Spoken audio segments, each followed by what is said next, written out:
Hello, First Take on a Wednesday. I'm Evan Cohen. We've got David Dennis Jr., Tim Bontemps, and Brian Windhorst with us. A lot to talk about, but we start with the big news from yesterday. In a shocking move, the longest tenured Indiana Pacer, Miles Turner, will now be wearing a Milwaukee Bucks jersey next season.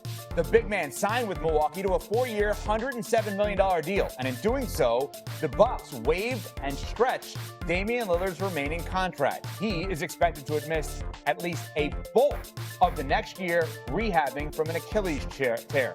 Let's check in with Windy's reaction live on the show yesterday when this all happened.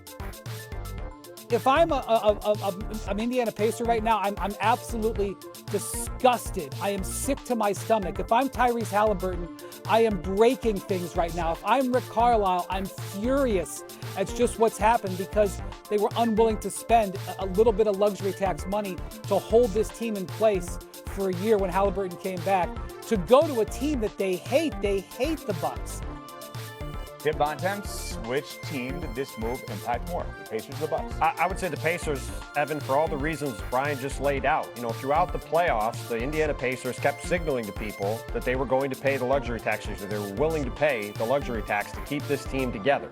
They had not paid the luxury tax in 20 years. There was plenty of skepticism across the NBA as to whether they were actually going to be willing to do that and keep this group together going forward. And they showed yesterday when push came to shove, they were not. This contract that Miles Turner got from the Bucks is a nice deal for him, but it is not way outside the bounds. They didn't give him a max deal. They didn't give him a $40 million deal. This is right in line with what he should get in comparison to the market. And by not giving him this deal, the Pacers have completely handicapped themselves going forward. Look, fans are probably sitting at home saying, why is everybody making such a big deal about Miles Turner? He hasn't made an all-star team, averaged 15 points a game last year. The reason why is because he has a very specific skill set that few players in the league have. He's a rim-protecting center. He and Brook Lopez, the guy he replaced in Milwaukee, two of the most contested shot players at the center position in the NBA. He also is an excellent three-point shooter, and that combination of floor spacing on offense and rim protection on defense, that is something every team is looking for in a big. It is especially critical to have next to Giannis Antetokounmpo, which is why the Bucks went and got him. It's also something that's critical for Pascal Siakam, another guy who likes to play in the paint, and it's why he and Miles Turner have been such a perfect combination the past couple of seasons. Now, yes, Tyrese Halliburton is out this season. When he comes back after this year, when he gets back for the 26-27 season, the Pacers are going to have to find another version of Miles Turner. There are very few of them around the league, and as a result, this Pacer team that just had this incredible run, just got back to the NBA Finals for the first time in a quarter century, between this and the Halliburton injury in the last 10 days, they went from a team that I thought was going to be back in the finals next year to one that looks like it's farther away from getting back there than ever. So I'm going to give the Pacers a little bit of a benefit of the doubt here because I think that part of what you said is true. I think that they feel like if you give us a year, we can find a Miles Turner replacement, the 3-and-D guy.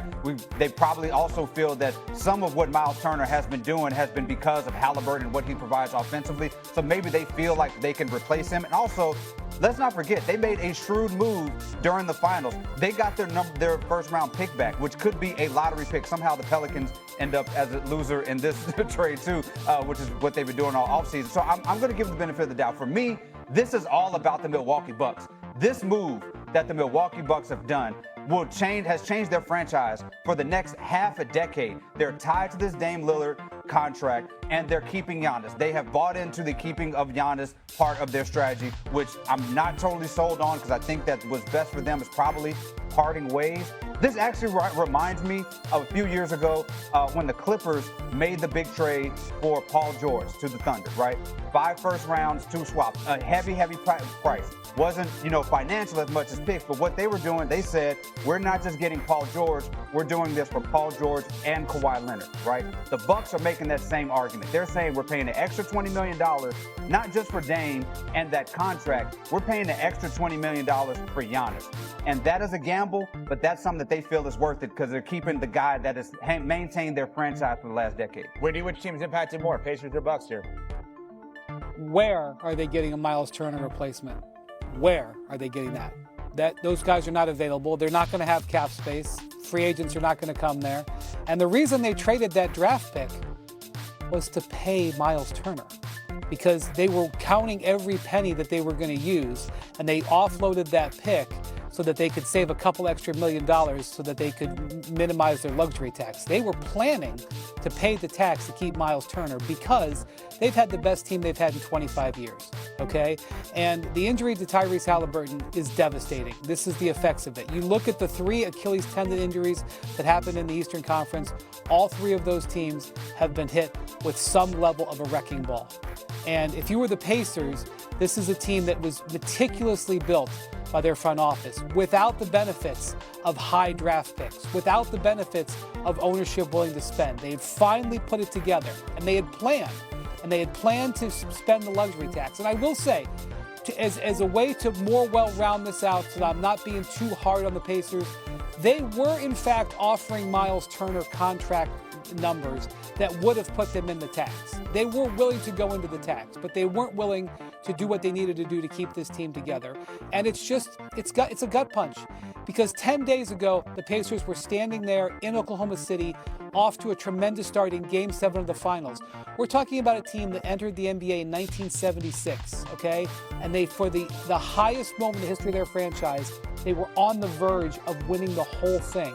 And now they're out Tyrese Halliburton and they're at their franchise center, and they have no functional way to replace him. If they pull it off, I will be right back here in this seat congratulating them and saying it was a great move. But that's my skepticism. The reason we're reacting so strongly to Miles Turner, guys, is that this doesn't just affect Miles Turner. It affects the team that was just in Game 7 of the Finals. It affects Giannis, and it affects Dame Lillard. That's why this is so impactful. This is a through line that affects all of those things. And it's a shocking trade. It's a level of mortgage that really pro sports has never seen before. As a Cleveland Browns fan, this is akin to what the Deshaun Watson contract was, except for Deshaun Watson wouldn't even be on the team anymore, which is pretty much the way it is anyway, but that's another story for another day. This is that level of mortgaging, except for the player's not going to be there. And I was in Cleveland in 2010 when LeBron was walking away. I was there those days when I felt the desperation that was existing and wrapping around the Cavs franchise. I felt not quite that same level when Kevin Durant left Oklahoma City, but I felt that a little bit too. And there's nothing like a small market that's losing a superstar. The desperation is almost depressing.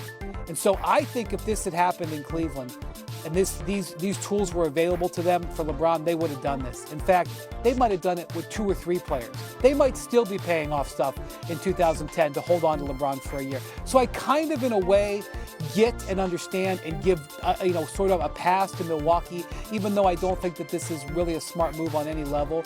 The problem that I have with it is that I don't think Miles Turner moves the needle. And I say that, guys, not as an insult to Miles Turner, because I have so much respect for him. He's a good player. I spent 3 weeks with him in China with the national team in 2019. I met his parents, great people, had great conversations with him, great guy. It is not a comment on him.